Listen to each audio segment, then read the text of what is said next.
وسلام على عباده الذين اصطفى أما بعد فأعوذ بالله من الشيطان الرجيم بسم الله الرحمن الرحيم صاد والقرآن ذي الذكر بل الذين كفروا في عزة وشقاق كم أهلكنا من قبلهم من قرن فنادوا ولا تحين مناس وعجبوا أن جاءهم منذر منهم وقال الكافرون هذا ساحر كذاب أجعل الآلهة إلها واحدا إن هذا لشيء عجاب صدق الله العظيم. درود شریف.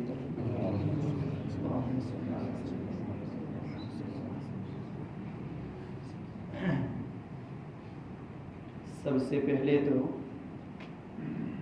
اللہ تعالیٰ آپ لوگوں کو جزائے خیر عطا فرمائے. اصل چیز یہ ہے کہ قرآن کی محبت کے اٹھ جانے کے دور میں قرآن سے عشق کرنا ایک بہت بڑا اللہ کا فضل ہوتا ہے. ہم ایسے دور میں جی رہے ہیں کہ قرآن چھوڑو، قرآن کے علاوہ جتنے بھی شعائر ہیں، قابل تعظیم چیزیں، کعبہ ہے، صفا ہے، مروہ ہے اور سنن عادیہ ہے، ان ساری چیزوں کی اہمیت قریب الختم ہے یا تو ختم ہے.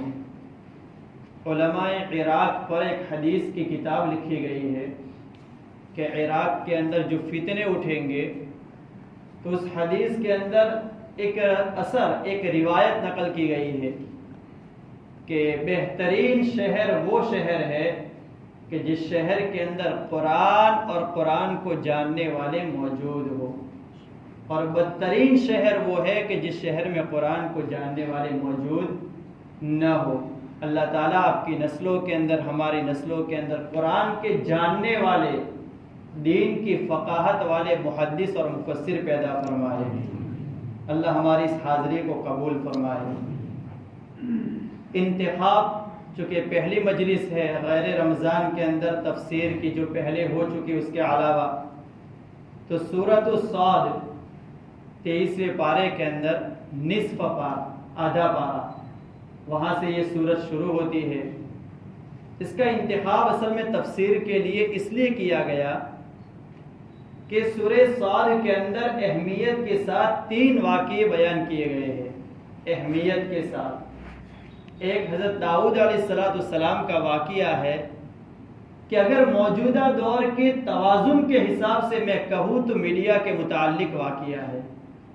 میڈیا کے متعلق کسی کے متعلق کوئی بات سنی یا بات چلائی گئی یا ایک طرفہ بات، بہت سی مرتبہ ایسا ہوتا ہے کہ بدگمانی کی بنیادی وجہ یک طرفہ کلام ہوتا ہے کہ ایک طرف کا کلام سن لیا اور دوسری طرف کی کوئی بات نہ سنی نہ تحقیق کی. تو ایک واقعہ تو یہ ہے. اسی لیے سورہ صاد کو بعض مفسرین نے اس کا نام سورۃ داؤد رکھا ہے. حضرت داؤد علیہ السلام کا واقعہ اس سورت میں منقول ہے. دوسرا جو واقعہ ہے وہ حضرت سلیمان علیہ السلام کے متعلق ہے، جو شاید میں نے پہلے آج تک کبھی بیان ہی نہیں کیا ہے. تو حضرت داؤد والا بھی واقعہ پہلے کبھی بیان نہیں کیا ہے.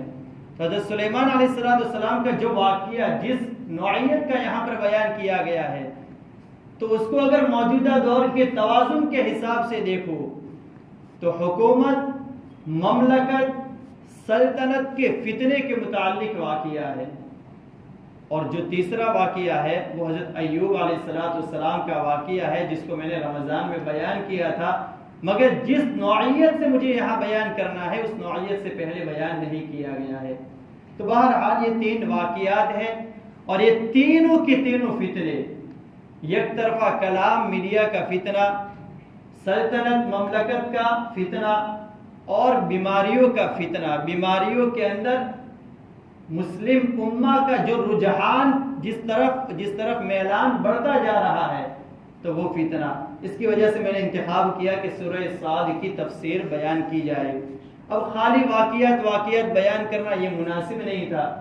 علماء نے مسئلہ لکھا ہے کہ اگر کوئی آدمی قرآن کی تلاوت کر رہا ہے اور آیت سجدہ آ گئی، اب اس نے یہ سوچا کہ آیت سجدہ کو چھوڑ دیتا ہو، یعنی آگے بھی کلام نے اس نے تلاوت نہیں کی اور آیت سجدہ کی وجہ سے اس کو بھی چھوڑ دیا، تو یہ مکروہ لکھا ہے کہ ایک آیت کو کسی خصوصیت کی بنیاد پر چھوڑ دینا۔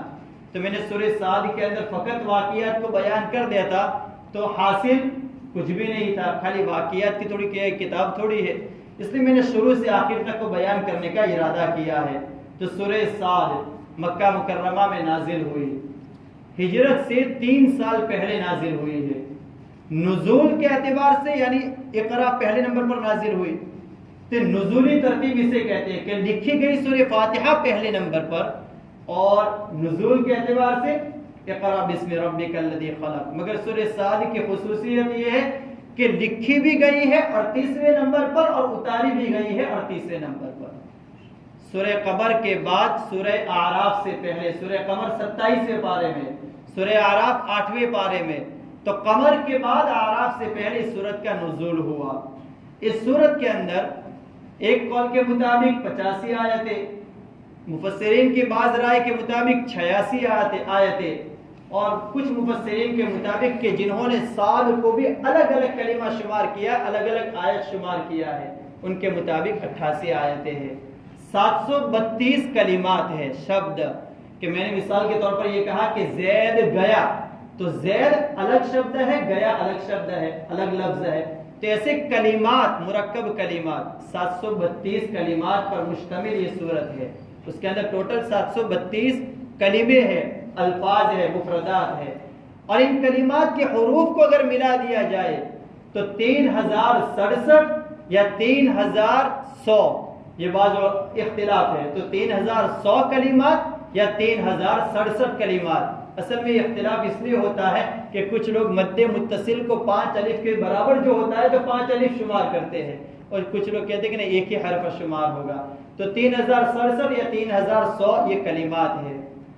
یہ جو سورت ہے سورہ صاد، اس کے اندر ابتدا میں توحید، رسالت اور امم سابقہ جو پہلی امتیں گزر گئی، پہلی جو امتیں گزری ہے قوم ہود، قوم لوط وغیرہ وغیرہ، ان کا مختصر واقعہ بیان کیا گیا، پھر مفصل 3 واقعے بیان کیے گئے، اور آخر کے اندر جنت و جہنم کا تذکرہ، اور پھر اس کے بعد جو آخری رکوع ہے اس کے اندر انسان کے تخلیق کی ابتدا کو بیان کیا گیا ہے کہ انسان پیدا کیسے کیا گیا ہے۔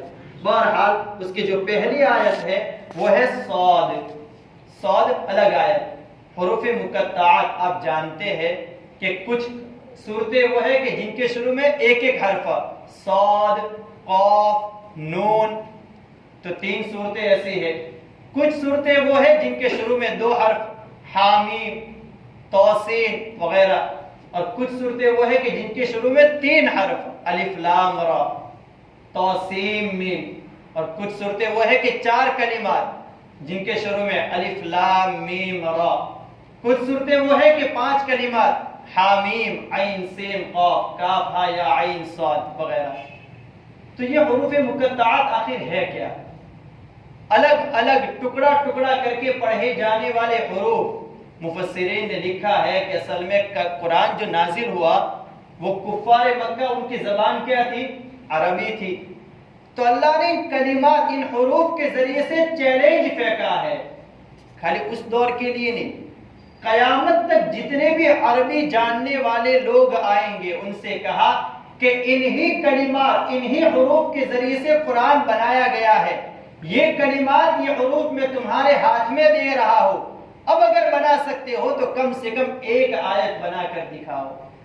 توسین، کہ تو الگ ہے، سین الگ ہے، تو الف سے لے کر کے آخر تک والسلام تک پوری تختی تمہارے ہاتھوں میں ہے، اگر بنا سکتے ہو تو پورا قرآن لاؤ، نہیں تو 10 سورتیں لاؤ، نہیں تو 1 سورت لاؤ، ورنہ کم سے کم بھی آیت، ایک آیت لے کر آ جاؤ۔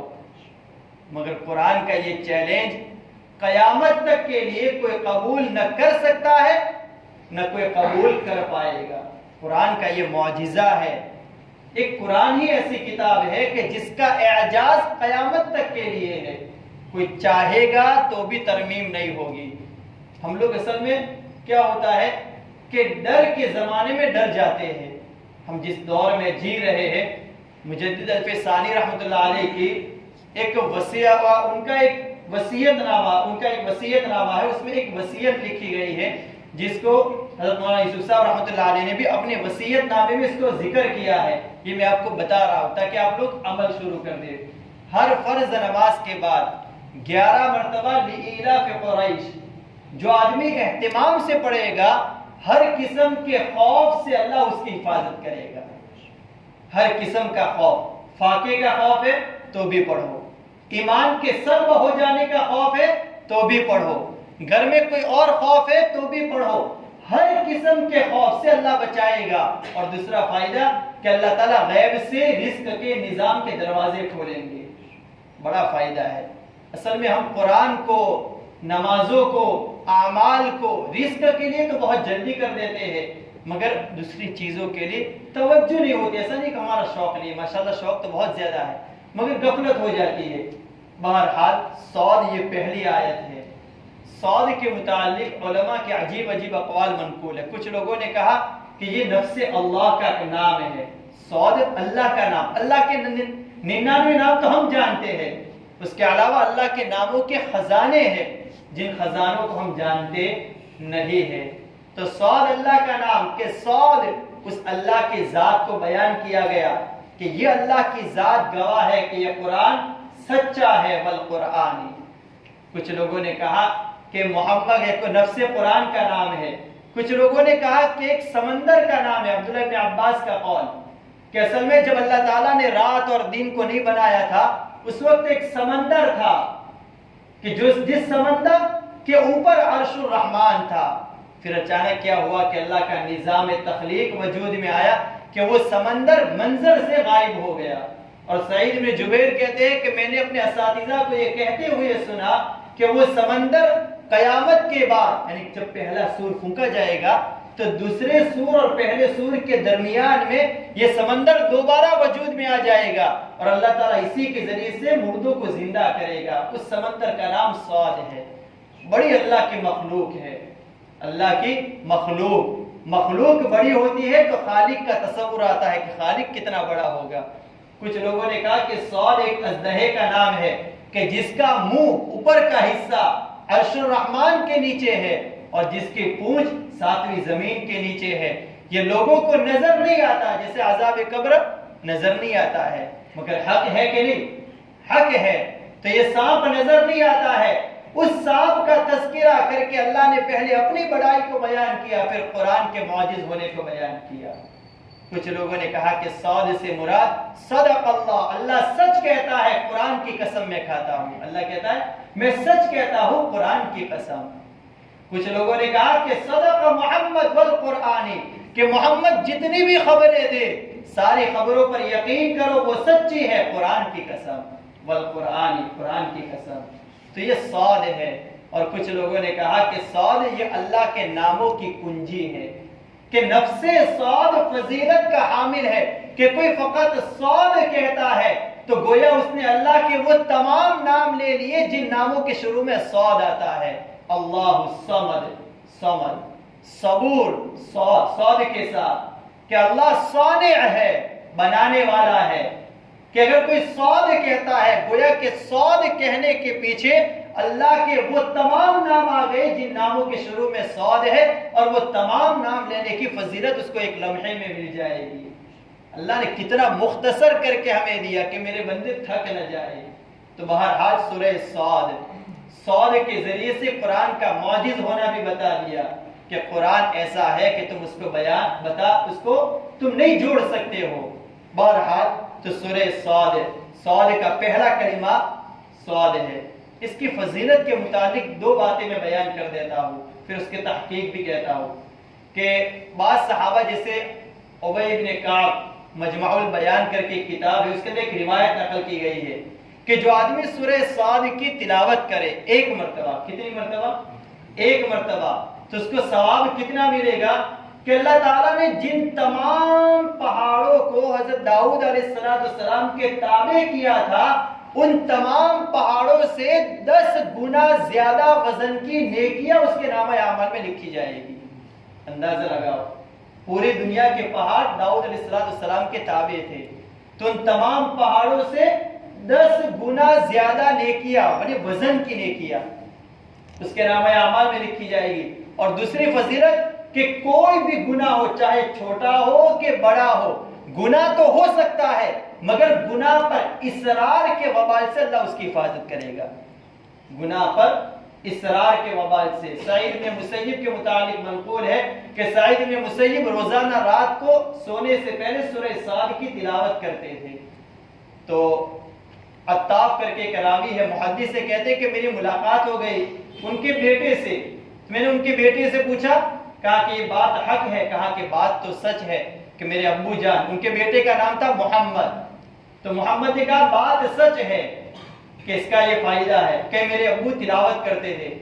تو حضرت عطاف کہتے ہیں کہ میرے دل میں تحقیق کا داعیہ پیدا ہوا کہ آخر اس کی فضیلت کیا ہے۔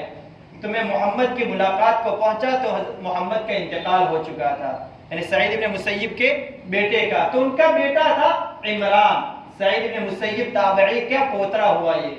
تو عمران سے ملاقات ہو گئی، میں نے عمران سے پوچھا کہ آخر اس کی وجہ کیا ہے، تو کہا کہ بلغنی انہ ما من عبد یقرأ سورۃ صاد کل لیلۃ الا اہتز لہ العرش، کہ سورہ صاد کی فضیلت یہ ہے کہ صحابہ سے ہم نے یہ بات سنی ہے کہ جو رات کو سوتے ہوئے سورہ صاد کی تلاوت کرے گا تو عرش پوری رات اس کے لیے، چارپائی پر بیٹھتے ہیں تو چرچرے پن کی آواز آتی ہے نا آواز، تو پوری رات عرش اپنی ایسی آواز کے ساتھ اس بندے کے لیے دعائیں کرتا ہے، عرش اس بندے کے لیے دعائیں کرتا ہے۔ بہرحال یہ روایات ہے، مگر علامہ ابن جوزی نے فضائل کے متعلق جو روایات ہوتی ہے تو فرد واحد کی بنیاد پر ان روایات کو معتبر نہیں مانا ہے، یہ بھی میں آپ کو بتا دوں، مگر ان کی تلاوت فضیلت سے خالی نہیں ہے، فضائل کے باب میں کمزور احادیث قابل قبول ہے۔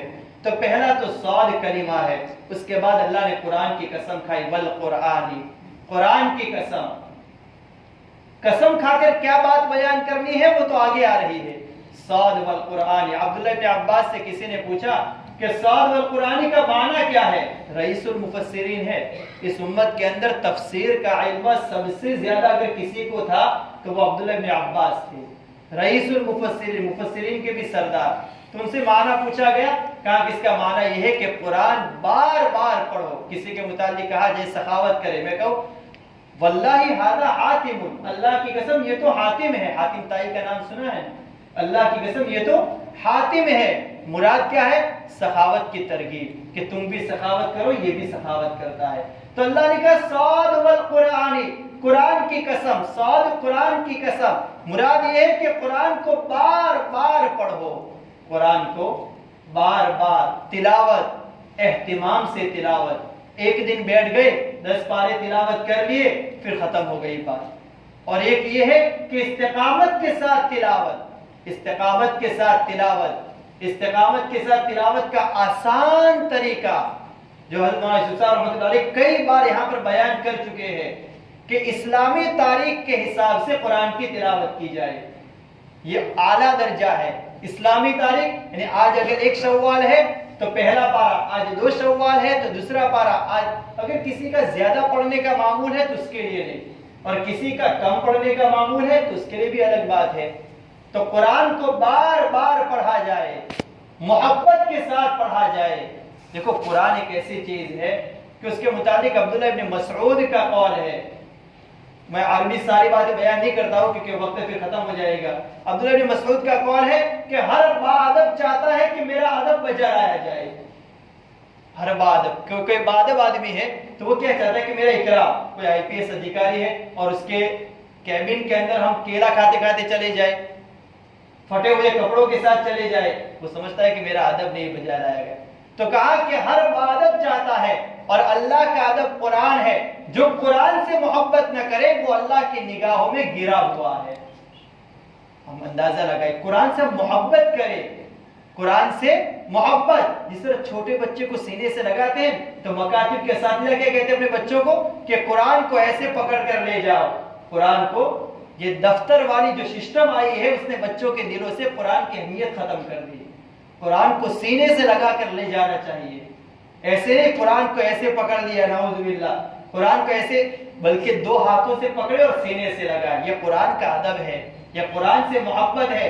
قرآن کھولے محبت سے ہم دیکھیں, قرآن کی تلاوت کی ابتدا کرے عطر لگائے, پہلے اپنے کپڑوں پر نہیں, غلیظ کپڑوں پر نہیں, عطر ہاتھ میں لگا کر پہلے قرآن پر لگائے پھر اپنے کپڑوں پر لگائے. یہ قرآن سے محبت ہے. چھوٹے بچے سے اپنا 7 بہنیں ہوئی یا 70 بہنیں کی 70 بیٹیاں کسی کے ہو گئی, پھر ایک بیٹا پیدا ہوا, اس کے بعد اس بیٹے سے کتنی محبت کرتے ہیں, اس سے زیادہ قرآن سے محبت ہونی چاہیے. تو عبداللہ بن مسعود ایک مرتبہ اپنے کچھ ساتھیوں کو قرآن پڑھا رہے تھے, تو ایک بدوی قسم کا ساتھی تھا, اس کا گزر ہوا دیہاتی آدمی تھا. تو عبداللہ بن مسعود سے پوچھا کہ یہ لوگ کیا کر رہے ہیں, تو کہا کہ یقتسمون میراث محمد, کہا کہ اللہ کے رسول کے پردہ فرما لینے کے بعد کچھ وارثہ بچا تھا, وہ وارثہ لوگ لے رہے ہیں. قرآن کے حلقے ہم کہہ کر تھک گئے کہ نہ کوئی فیس دینی ہے, نہ کوئی پیسہ آپ سے لیا جائے گا. ہم قرآن کے حلقوں میں اپنے آپ کو محتاج بنا کر پیش کریں. قرآن کا حلقہ فجر کے بعد لگتا ہے, اس کے بعد فجر کا بھی اہتمام ہو جائے گا, پابندی کے ساتھ درس بھی ہوگا. ماشاءاللہ کچھ ساتھی بیٹھتے ہیں ہمارے, تو ہم ان حلقوں میں جا کر کے, قرآن کے حلقوں میں جا کر کے بیٹھے, قرآن دیکھے. قرآن اگر ہم پوری زندگی گزر گئی, موت آ گئی, مگر قرآن نہیں آیا تو کیا کیا ہے ہم نے؟ کیا اللہ سے محبت, کیا رسول اللہ سے محبت؟ اس لیے قرآن سے محبت, قرآن کو باقاعدہ اللہ کا ادب سمجھ کر کے. حضرت عقبہ بن عامر جوہانی ایک صحابی ہے, وہ کہتے ہیں کہ لو کان القرآن فی احاب ثم القی فی النار محترق, کہ اگر قرآن کسی کے سینے میں اتر گیا, سینے میں اترنے سے مراد کچھ علماء کہتے ہیں حفظ قرآن, اور کچھ لوگ کہتے ہیں کہ خالی قرآن کا لحاظ آ گیا, قرآن کی محبت آ گئی, تو اگر وہ چمڑا لو کان القرآن فی احاب, کہ قرآن اگر کسی چمڑے میں لپیٹ لیا جائے پھر وہ چمڑا آگ میں پھینک دیا جائے, تو اللہ کے رسول کہتے ہیں کہ محترق, وہ چمڑا نہیں جلے گا. اور ایسا واقعہ ہوا ہے, مشاہدے میں آئے ہیں, واقعات مشاہدے میں آئے ہیں. مگر علماء نے لکھا کہ اس سے مراد یہ ہے کہ قرآن جب سینے میں اتر جائے تو یہ آدمی اگرچہ اپنے بدعمالی کی وجہ سے جہنم میں جائے گا, مگر جہنم کی آگ اس کے دل تک نہیں پہنچے گی, اس کا دل ویسا کا ویسا رہے گا. سورہ ہمزہ کے اندر جہنم کی آگ کی کیفیت بیان کی گئی کہ جہنم کی آگ سے سب سے زیادہ تکلیف اس وقت ہوگی جب وہ آگ دلوں تک پہنچے گی. مگر قرآن کی عظمت اگر دلوں میں تھی, اللہ تعالیٰ جہنم کی آگ سے دل کی حفاظت کرے گا. اس لیے قرآن سے ہم محبت کریں. قرآن کیسے پڑھنا ہے؟ قرآن پڑھنا ہے مگر کیسے؟ کہ قرآن بنا ہے قرأت الناقۃ الجبین, یہ عربوں کا قول ہے کہ بھئی اونٹنی جب بچہ پیدا کرتی ہے تو جب بچہ ظاہر ہو جاتا ہے تو عرب کہتے ہیں قرأت الناقۃ الجبین, کہ اونٹنی نے اپنے بچے کو ظاہر کر دیا. تو قرآن کی تلاوت اس طرح کی جائے کہ اس کا ایک ایک حرف ظاہر ہو رہا ہو. قرآن کا ایک ایک ایسے نہیں. صاد والقرآن ذی الذکر بل الذین کفروا فی عزت و شقاق, یہ قرآن کی تلاوت کا طریقہ ہے. خوش الحانی کے ساتھ, خوش الحانی کے ساتھ دنیا کے گانوں کو سن سن کر کے قرآن کو گانوں کی طرز پر پڑھنا اللہ کے رسول نے فرمایا کہ قیامت کی نشانی ہے. تو قرآن کو خوش الحانی کے ساتھ ایک ایک حرف پر واضح کر کے, بلکہ علماء نے لکھا ہے کہ اگر مسجد بھری ہوئی ہے اور کسی جگہ کا امام ایسا ہے کہ قرآن کو ڈھنگ سے نہیں پڑھ پاتا ہے, اپنی مساجد کو چھوڑ کر دوسری مسجدوں میں جاؤ جہاں قرآن صحیح ہوتا ہے. قرآن کی صحت کے بغیر نماز کا بھی مسئلہ ہے, اس لیے ہم اپنا قرآن درست کریں. کم سے کم جو آخر کی 10 صورتیں ہیں, اگر آپ کو ایسا ہے کہ قرآن کے حلقے میں بیٹھ جائیں گے 5 سال لگ جائیں گے 6 سال لگ جائیں گے, تو میں کہتا ہوں خالی 10 صورتیں بھی درست کرنے کے لیے قرآن کے حلقوں میں آؤ. خالی کم سے کم علم ترا سے لے کر کے سورہ ناس تک اتنی 10 صورتیں ہم درست کر لیں, ہم فکر لیں. قرآن کو محبت کی نگاہ, محبت کے ساتھ اپنا ایک ایسا سمجھ لے کہ یہ تو میرا دل, میرا قلب ہے. اگر آدمی کا آپریشن ہو رہا ہو، سرجری ہو رہا ہے، اس کا دل نکال دیا جائے اور پھر گھر والوں سے کہا جائے کہ ماشاءاللہ سرجری ہو چکی ہے، البتہ اس کا دل یہاں پر رہے گا، اس کو لے جاؤ، تو کوئی لے جائے گا بغیر دل کے؟ تو قرآن ہمارا دل ہے، ہمارا گھر قرآن سے خالی نہ ہو، ہمارا سینہ قرآن سے خالی نہ ہو، ظاہر کر کے واضح کر کے پڑھا جائے۔ تو بہرحال صاد والقرآن، قرآن کی قسم، اللہ نے قرآن کی قسم کھائی۔ قرآن دیکھو ہفتے کے اندر ایک ہی مجلس ہوتی ہے، 10 منٹ زیادہ ہو جائے گی تو بھی کچھ نہیں، 10 منٹ کم ہوگی تو بھی کچھ نہیں، تھوڑی بہت ہم قربانی دے دیں۔ یہ مفت کی مجلس ہوتی ہے، نہ اس کے اندر میرا کچھ جاتا ہے نہ آپ کا جاتا ہے، اور اللہ کو پسند آ جائے گا انشاءاللہ۔ بہرحال صاد والقرآن، قرآن کی قسم اللہ کھا رہا ہے، اللہ کی قسم کو ہم کہتے ہیں۔ پہلی بات تو یہ ذہن میں بٹھا لے کہ اللہ کے علاوہ کی قسم مخلوق کے لیے جائز نہیں ہے۔ حدیث میں ہے کہ من کان حالفا، جس کو قسم کھانی ہی ہو، فلیحلف باللہ او لیصمت، قسم کھانی ہے تو اللہ کی کھاؤ، ورنہ غیر کی قسم نہ کھاؤ۔ غیر کی، ماں کی قسم، بیٹے کی قسم، فلانے کی قسم، میرے کاروبار کی قسم، یہ سب قسمیں ناجائز ہے۔ اسی طریقے پر عبداللہ ابن عمر سے منقول ہے کہ اللہ کے رسول نے فرمایا جس نے غیر اللہ کی قسم کھائی فقد کفر یا فقد اشرک، کس آدمی نے گویا کہ اپنے آپ کو شرک میں مبتلا کر دیا۔ ماں کی قسم کھائے گا تو شرک میں، یہ حدیث کے الفاظ بتا رہا ہوں، باپ کی قسم کھائے گا شرک میں، بیٹے کی قسم کھائے گا شرک میں۔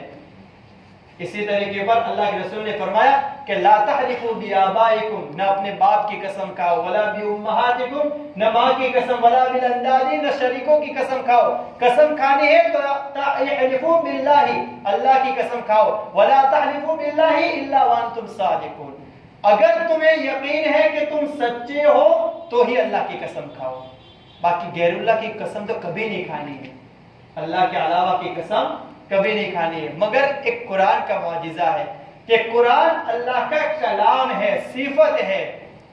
فضائل اعمال کے اندر آپ نے سنا ہوگا اللہ کے عزت کی قسم، اللہ کے جلال کی قسم، عزت اللہ کی صفت، جلال اللہ کی صفت، تو ایسے ہی اللہ کے کلام یعنی قرآن کی قسم اگر کوئی کھاتا ہے تو کھانا جائز ہے۔ ایک اللہ کی قسم کھاؤ اور ایک دوسرے قرآن کی قسم اگر کوئی کھانا چاہے تو کھا سکتا ہے۔ اللہ کی قسم کھائی پھر بات پوری نہیں کی، کفارہ دینا پڑے گا۔ قرآن کی قسم کھائی، بات پوری نہیں کی، کفارہ دینا پڑے گا۔ باقی ماں قسم، بیٹے کی قسم، کاروبار کی قسم، تو وہ بات چاہے پوری کرے کہ نہ کرے اس کے اوپر کفارہ نہیں ہے۔ سمجھ میں آئی بات؟ کہ ماں کی قسم کھائی کہ میری ماں کی قسم میں ایسا کر دوں گا، اب اس نے وہ کام نہیں کیا تو یہاں کوئی کفارہ نہیں، کیونکہ قسم ہی درست نہیں تھی اس کی۔ جائیداد کی قسم کوئی کفارہ نہیں ہے، جھوٹی یہ کہ قسم ہی اللہ کے وہاں معتبر نہیں، بہت بڑا گناہ ہے، مگر ایک قسم درست ہوتی نہیں۔ البتہ ہمارے سماج کے اندر ایک بات چل پڑی ہے کہ قرآن کو اس طرح رکھتے اور اوپر ہاتھ رکھتے ہیں، اور ہاتھ رکھ کر قسم کے الفاظ نہ بولے جائے کہ سچ کہتا ہوں یار، تو یہ قسم نہیں ہے۔ ماں کے اوپر ہاتھ رکھ کر کہا سچ کہتا ہوں، یہ قسم نہیں ہے۔ بیٹے کے اوپر ہاتھ رکھ کر کہا سچ کہتا ہوں، یہ قسم نہیں ہے۔ مگر اس سے چھٹک باری تلاش نہ کی جائے، کچھ کہتے ہیں مولوی صاحب نے کہہ دیا کہ یہ قسم نہیں ہے تو بات جھٹلانے کے لیے بھائی سچ کہتا ہوں، سچ کہتا ہوں۔ یہ قرآن پر ہاتھ رکھنا یہ علماء احناف کے نزدیک قسم نہیں ہے، باقی تینوں ائمہ کا اتفاق ہے کہ یہ قسم ہے۔ اس لیے اس بات کو یاد رکھنا کہ ہر وہ بات جو علماء اربعہ جو 4 ائمہ ہیں ان میں سے کسی کے نزدیک ثابت ہو اس سے احتیاط کرنی چاہیے۔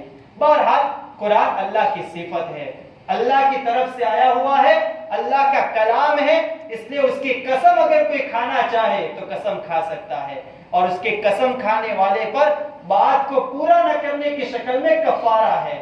کفارے کے سارا جو مذاکرہ ہے اور جو اس کا بیان ہے وہ انشاءاللہ آیات کفارہ میں کبھی بیان کریں گے، مگر اس کو کفارہ دینا پڑے گا۔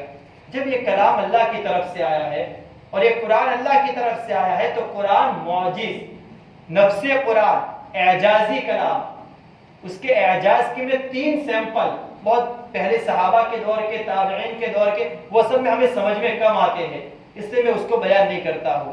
ابھی قریب کے دور کے جو 3 سیمپل ہے وہ 3 سیمپل میں بیان کرتا ہوں۔ پہلا تو ایک مفکر گزرا، ایک شاعر گزرا ہے، گوئتھے نام کا، جرمنی کا، جو بہت مشہور مفکر بھی تھا، شاعر بھی تھا اور عجیب و غریب صلاحیتوں کا مالک تھا۔ تقریباً 1749 میں پیدا ہوا اور 1832 میں وہ مرا ہے۔ تو اس نے کہا، وہ خود کہتا ہے کہ میں نے بہت ساری کتابوں کو دیکھا، تورات، انجیل، قرآن اور اس کے علاوہ جو صحیفے، سارے صحیفے میں نے پڑھے ہیں، مگر قرآن کو پڑھنے سے 3 خصوصیتیں میں سمجھا ہوں۔ نمبر 1، جو قرآن کو محبت کی نگاہ سے دیکھے گا، محبت کی نگاہ سے، جو اول پہلی میں قرآن کو پکڑے گا تو اللہ اس کے دل میں قرآن کی محبت ڈالے گا۔ دوسری بات کہ جو قرآن کو کچھ استقامت کے ساتھ اپنے ہاتھ میں رکھے گا تو اس کا دل ہدایت کے دروازے جو کھلیں گے اس کے لیے وسیع ہوگا۔ اور تیسری بات کہ میں اپنے رب کی، یعنی وہ اپنے حضرت عیسیٰ ابن مریم کو وہ مانتا تھا تو نعوذ باللہ ان کو رب مانتا تھا، تو کہا میں اپنے رب کی قسم کھا کر کہتا ہوں کہ تمام ادوار میں قرآن ایک فیصلے مستحکم، ایک مضبوط قاضی کی حیثیت سے زندہ رہے گا۔ ایک غیر مسلم کہتا ہے آج تو ہمیں ہمارے قرآن کے بارے میں شبہات ہے، اللہ ہماری حفاظت فرمائے۔ تو ایک تو یہ میں بیان کر رہا تھا۔ دوسرا ایک آدمی گزرا ہے کہ جس کا بعد میں جا کر نام ہو گیا سیف الدین۔ پہلے وہ غیر مسلم تھا، مفکر، پی ایچ ڈی کیا ہوا تھا، جو ادیان ہوتے ہیں ادیان کے تقابل کے اندر، اس کا نام موسیقی کر کے وہ مشہور تھا۔ موسیقی اصل پورا نام تھا ڈرک والٹر موسیق، ڈرک والٹر موسیق اس کا سرنیم تھا مگر اسی سے مشہور تھا۔ تو سیف الدین کے بارے میں لکھا ہے کہ 1948 میں یعنی قریب میں پیدا ہوا ہے۔ وہ جب پیدا ہوا 77 یا 78 سال وہ زندہ رہا ہے، تو اس کے متعلق لکھا ہے کہ بعد میں جا کر کے وہ مسلمان ہوا۔ اصل میں تقابل ادیان کہ اسلام کا عیسائیت کے ساتھ کیا مقابلہ ہے، عیسائیت کا یہودیت کے ساتھ کیا مقابلہ، یہودیت کا اسلام کے ساتھ کیا مقابلہ۔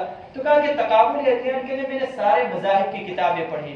سارے مذاہب کی کتابیں پڑھنے کے بعد مجھے اطمینان ہو گیا، شرح صدر ہو گیا کہ میرے تمام سوالوں کے جوابات قرآن کے اندر کھل کر موجود ہیں۔ تمام سوالوں کے جوابات قرآن کے اندر کھل کر موجود ہے، اور آج وقت آ گیا ہے کہ میں اسلام قبول کر لوں۔ چنانچہ اس نے اسلام قبول کرنے کا باقاعدہ واضح اعلان کیا اور 3 سال زندہ رہا، اس کے بعد انتقال فرما گئے۔ تو یہ سیف الدین کی میں بات کر رہا تھا۔ اس کے علاوہ بھی ایک مشہور مفکر گزرے ہیں کہ جن کا عیسائیت پر گرفت اتنی تھی کہ وہ خود پوپ سٹار پہلے تھے، پھر وہ راہب بن گئے تھے، پادری ہوتے ہیں نا، تو وہ پادری بن گئے تھے اور بڑے اونچے درجے کے پادری تھے۔ ملکوں کے سفارت خانوں پر ان کو بلایا جاتا تھا، اور عیسائیت کی جو تبلیغ کا دور تھا 18ویں صدی کے اندر، تو لکھا ہے کہ پیش یہ بندہ تھا عیسائیت کی تبلیغ کرنے میں۔ بعد میں جا کر ان کا نام ہارون رکھا گیا۔ تو یہ ان کے متعلق لکھا ہے کہ ان کا سفر ہو رہا تھا کسی جگہ پر، تو کسی مولوی صاحب، سیدھے سادے مولوی ہوں گے، ان سے مقابلہ ہو گیا، ان سے کوئی بات وغیرہ نکل گئی، تو کہا کہ آپ نے قرآن کی تلاوت تو کی ہوگی، قرآن پڑھا ہوگا۔ تو بے تحاشا اس وقت ان کے سامنے ایک حقیقت انہوں نے بیان کر دی کہ میں نے جب بھی قرآن کی تلاوت کی ہے تو عبادت، سخاوت اور ہمدردی کو پایا ہے۔ یعنی قرآن میں یہ 3 مضامین کھل کر بیان کیے گئے ہیں، عبادت، ہمدردی اور سخاوت۔ ایک غیر مسلم یہ 3 مضامین اخذ کیے ہیں۔ میں خاص طور پر اس لیے تاکید کی کہ عبادت، ہماری عبادتوں کا کیا حال ہے، ہمدردی، ایک دوسرے کے ساتھ ہمدردی، ایک دوسرے کے ساتھ نرمی، ہم جھک جائیں ہر جگہ پر ہمدردی، اور سخاوت کو عام کرے۔ ایک جگہ پر بیٹھنا ہوا تو انہوں نے، وہ اللہ والے تھے، تو انہوں نے کہا کہ شہروں کا اور دیہاتوں کے نظام میں جو فرق آتا ہے اس کے بنیادی وجہ یہ کہ شہریوں کا مزاج صدقے کا زیادہ ہوتا ہے اور دیہاتیوں کا مزاج صدقے کا کم ہوتا ہے۔ اللہ ہمیں مزید توفیق دے۔ تو ہمارے جو صدقات ہے، ہماری جو سخاوتیں ہیں، یہ سخاوتیں ایسا نہیں کہ خالی جیب کے اندر مال بڑھاتی ہے، بلکہ یہ سخاوتیں نسلوں کے مال کو محفوظ کرتی ہے۔ نسلوں کے 7ویں نسل میں بھی کوئی آئے گا، اس کے مال کی حفاظت ہمارے سخاوت کی وجہ سے ہوگا، اور اس کا واقعہ قرآن میں موجود ہے، مگر بے محل ہو جائے گا اس لیے بیان نہیں کرتا ہوں۔ تو بہرحال قرآن ہے، تو قرآن ایک معجز ہے، قرآن ایک واضح کلام ہے، ایک ہدایت نامہ ہے، ایک محبت کا پیغام ہے، ایک اللہ کا براہ راست بندوں سے کلام ہے، خطاب ہے۔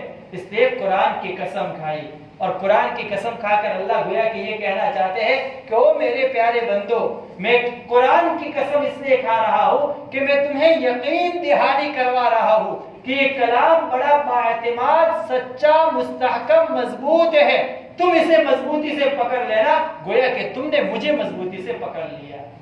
تو قرآن کو مضبوط پکڑنے کا طریقہ کیا ہے کہ لفظی اعتبار سے قرآن کو درست کرے اور معنوی اعتبار سے قرآن کو جاننے کی فکر کرے۔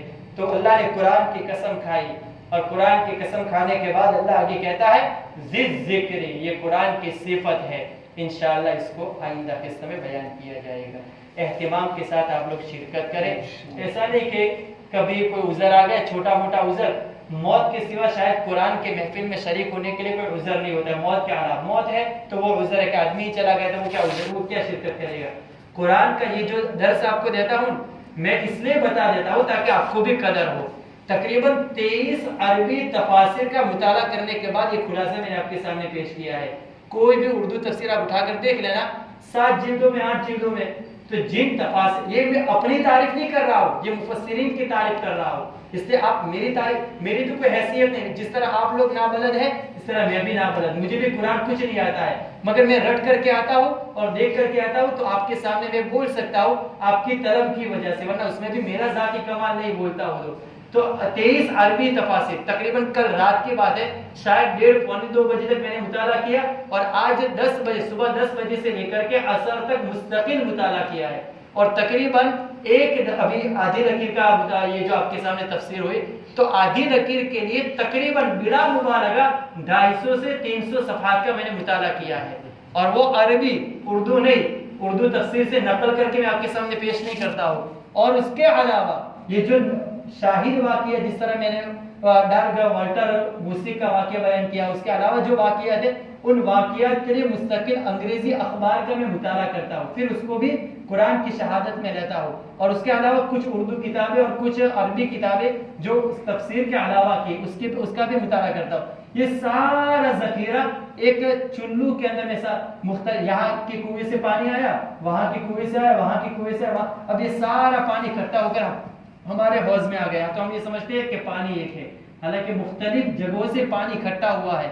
تو آپ کے سامنے جو پیش کیا گیا یہ خالی ایک جگہ سے نہیں، ساری تفسیروں کا خلاصہ پیش کرتا ہے، اس لیے آپ لوگ اہمیت دیں قرآن کے درس کو، درس والے کو نہیں، قرآن کے درس کو، یہ بات ذہن میں بٹھا لے، درس والا کو اس کا اہمیت نہیں لینی کہ فلاں بڑی صوبان ہے، قرآن کا درس جہاں کہیں بھی ہو تو وہاں قرآن کے درس میں شرکت کرنی ہے، اس لیے درس والے کو نہ دیکھے، مگر یہاں کے درس کے اندر چونکہ مطالعہ میں کچھ کر کے آتا ہوں تو طلب زیادہ ہوتی ہے آپ لوگوں کی، تو میں بول بھی سکتا ہوں، اس لیے آپ لوگ پابندی کے ساتھ، اہتمام کے ساتھ شرکت کریں۔